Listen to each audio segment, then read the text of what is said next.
or even grandma.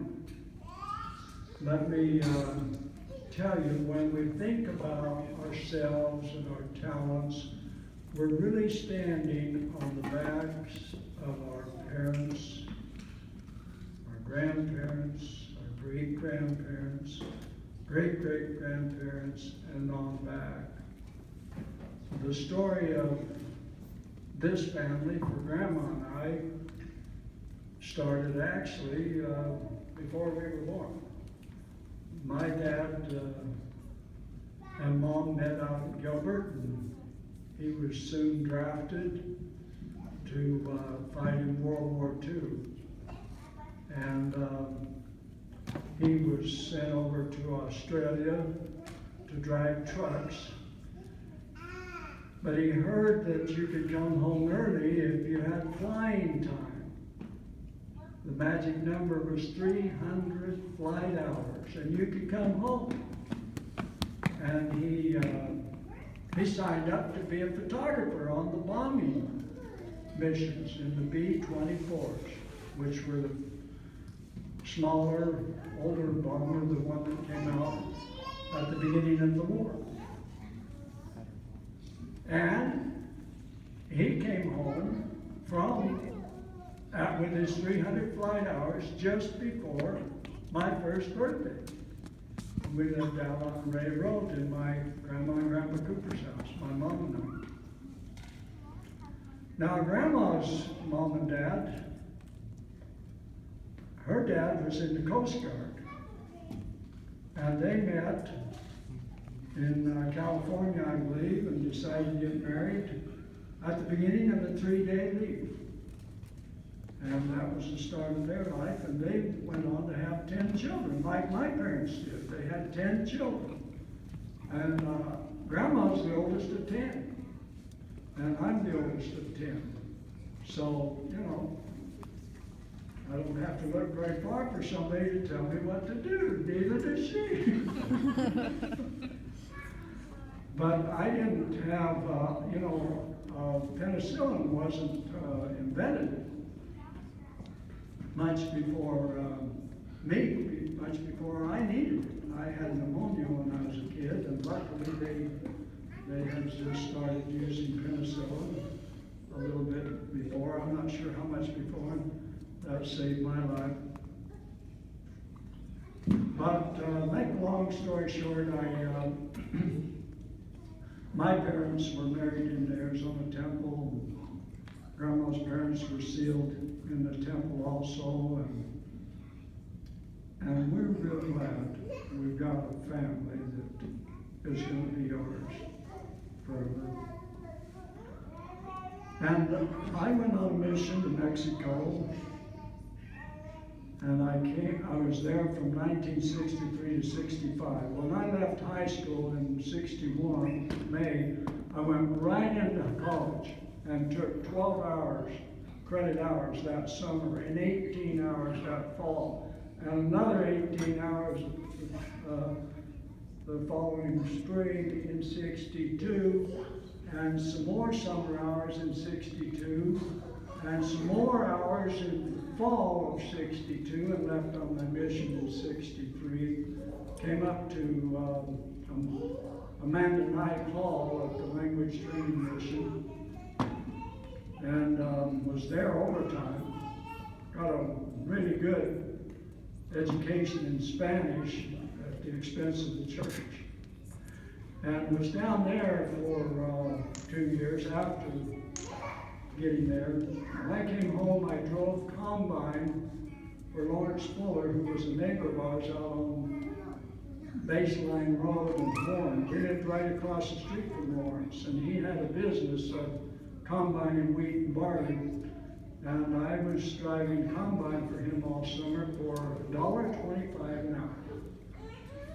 But that was good money. We worked for 16 hours a day, I believe it was. And when I got through driving combine that summer, I went into school. By this time, a family named Shumway had moved into the Gilbert ward. I didn't even know him. I didn't hardly have met him. I knew Grandpa Shumway because he ran a garage there, and I had a car, a great big Dodge Dart that my dad, a 61 Dodge Dart that my dad had helped me get or pick out, I'm not sure which. I went back to school and, I had a girlfriend and another girl that, things just weren't working out. I told my mom, my dad had told me, maybe you ought to date one of those long-nosed Shumway girls. I didn't even know the long-nosed Shumway girls. But later on, I told my mom, I need a new girlfriend. She said, well, you ought to date Jenny Shumway. She's your sister Brenda's new roommate. So I went over there and set up a double date, and we did it on Friday and Saturday. You said no. No? I want to date someone exciting. Oh yeah. I told my mom, I says, well, that sounds real good, but I want to date somebody exciting. But I went ahead and asked her out, and I found out she was real exciting. We went out on, I think it was Friday night, and then Saturday night, and then on Sunday to church, and then Monday, and Thursday. I think we dated every night that next week. And on Saturday, I asked her to marry me, and she said, "Are you crazy?" No, she said, she said, "Are you sure?" And I said, "Yes, I'm sure. Will you marry me?" And she said, "Of course." And so I went out and talked to her dad, and I asked him if I could marry her, and he says, "Well, does Jenny know about this?" Because he knew I already knew his daughter. I said, "Yeah." He goes, "What does she think about it?" "Well, she thinks it's all right." He said, "Well, okay." Yeah, well, you don't tell everything. But about a month later, we were supposed to get married a month and a half later, and about a month later, I told Grandma, I says, I'm getting cold feet about this whole thing. I just don't know. She said, "Well, the invitations are already out." And I said, "Well, okay, I guess we might as well go through it." Anyway, now we've got 6 children, a great, big, wonderful family, and it's been lots of fun. Anything you want to add, honey? I said too much. Is there anything anybody wants to ask about us or my dad or our grandparents or whatever? Did your grandmas and grandpas sing and dance? My mom loved all of the old songs, like Vesuvian, and she loved simple little songs. Life was a lot simpler back when she was a girl. It was a lot simpler when I was a boy. And they sang songs like "Put Your Little Foot" and stuff like that. And they danced, they had their dances, and for their wedding reception, my parents had an ice sculpture, a swan. Somebody chiseled out of a block of ice, because you would always buy these blocks of ice to keep your punch cold and stuff. So yeah, they definitely loved music. Yes, Katrina? I'm always really interested to hear, what was your conversion story for the gospel? Well, I mean, I know you were born into the church, but everyone has a conversion story. you just keep working on that Yeah. for your whole life. And you just begin to look at things and realize this has substance. And everything you study every day. And if you let it go, it could go away. Do you have any specific moments that you remember that were significant to you? When I was on our mission in the Dominican Republic, and I would pray for help in the temple, I would get it. I know that was important to the Lord. And specifically, one time, I was taking a nap in a quiet. There's a lot of empty rooms in that temple where you can kind of hide away and get a little nap. But I told the Lord, before I closed my eyes, be sure and wake me up when it's time for me to be where I need to be. And I have my leg crossed over like this, and somebody kicked that leg off. And there was nobody there. The room was dark, nobody there, but somebody kicked that leg off when it was time to wake up. But yeah, I know that God lives and answers our prayers because I've tested him so many times. I know Sarah and James can tell you we were looking for a little spring on their front lawn. There were probably 5 of us out there looking for that spring for quite a while. And everyone gave up. And I stayed there and I thought, you know, this spring is here. This spring is here on this lawn. And I closed my eyes, bowed my head, and I said, Heavenly Father, please help me to find that spring. And I opened my eyes and looked right at it. And it was bright. You couldn't possibly have missed it. I didn't take my eyes off of it. I walked over there and picked it up. I don't know how we missed it, James. But I took and carried it around the corner of the house, and there they were. They couldn't hardly believe I found it. Remember that? Your neighbor, I think, he's like, what? But we had found it. And there's been other experiences like that. It's like my mother says, and she was probably the greatest prayer on earth. I don't remember any of her specific prayers, but I could feel them. And I still feel them to this day. And she said, when we asked her a couple of months ago what her testimony was, she says, Heavenly Father lives and loves you. He knows you and he loves you. And he wants to bless you. Be sure you're always somewhere where he can do that. And I've never had him bless me to catch just one more fish, you know.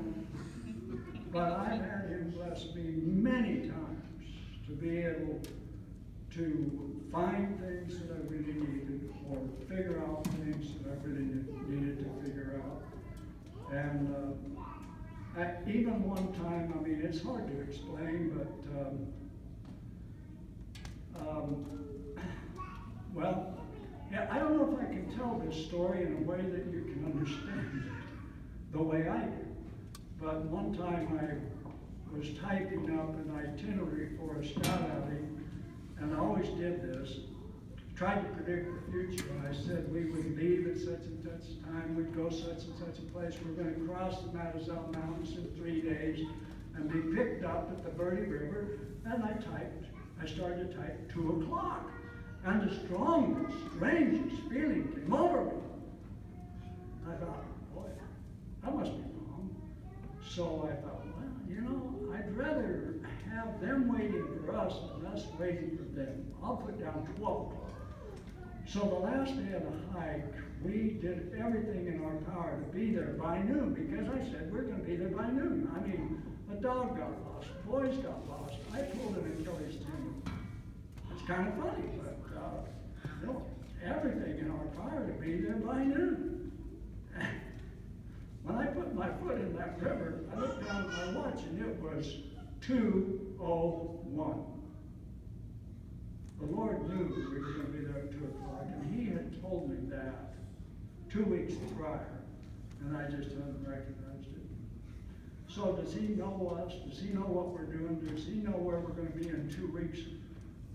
He does. He absolutely does. Anyway, any other questions? But my mom she was a great prayer, and she still is. I'd be interested in hearing what Grandma answered the same question. What's that? I'd be interested in hearing Grandma answer the same question. Oh, about her conversion story? Yeah. Well, that's what she told us the other day. She said she... Not Grandma. Oh, Mom!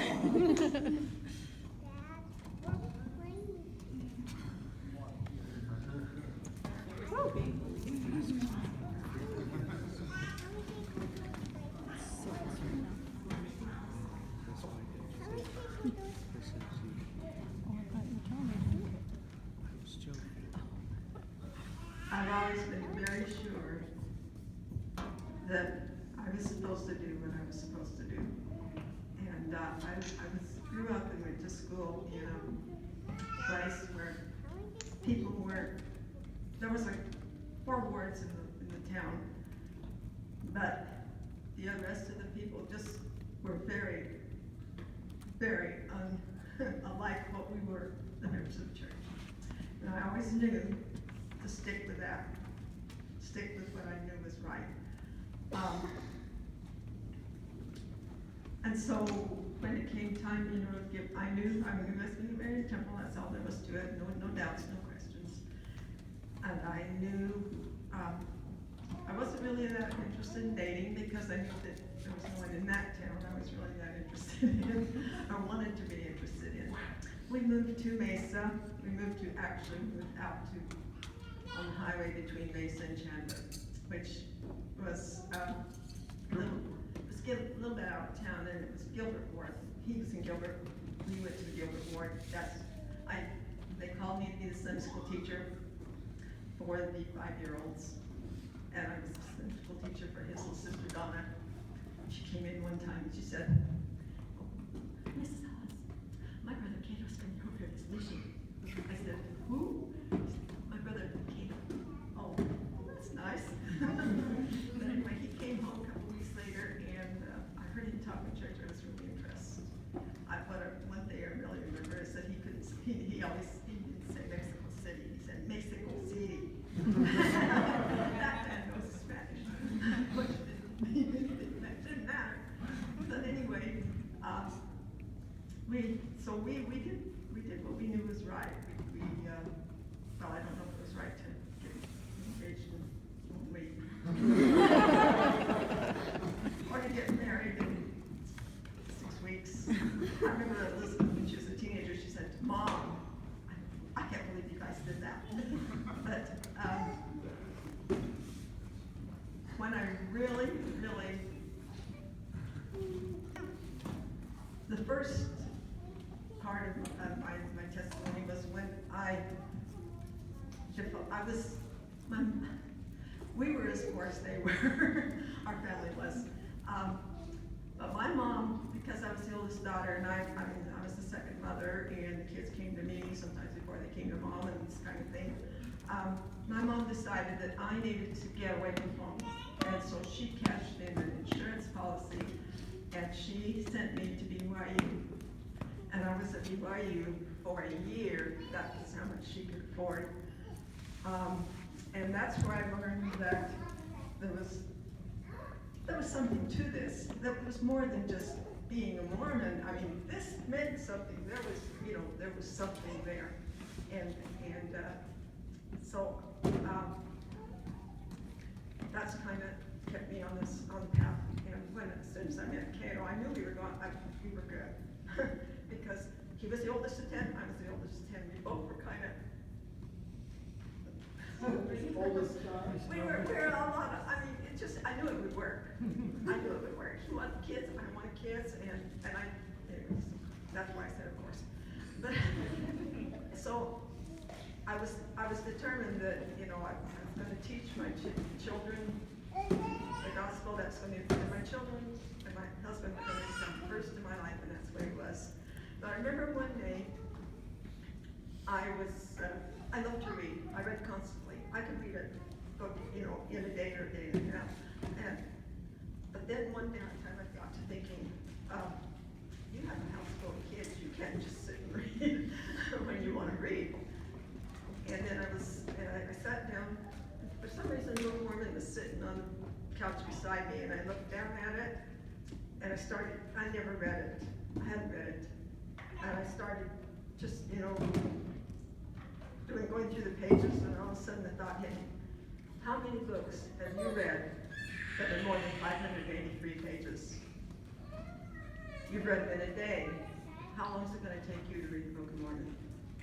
And so, with that, I decided to read the Book of Mormon, and I read it regularly since then. When I first started reading it, I would read 5 chapters every morning, and I was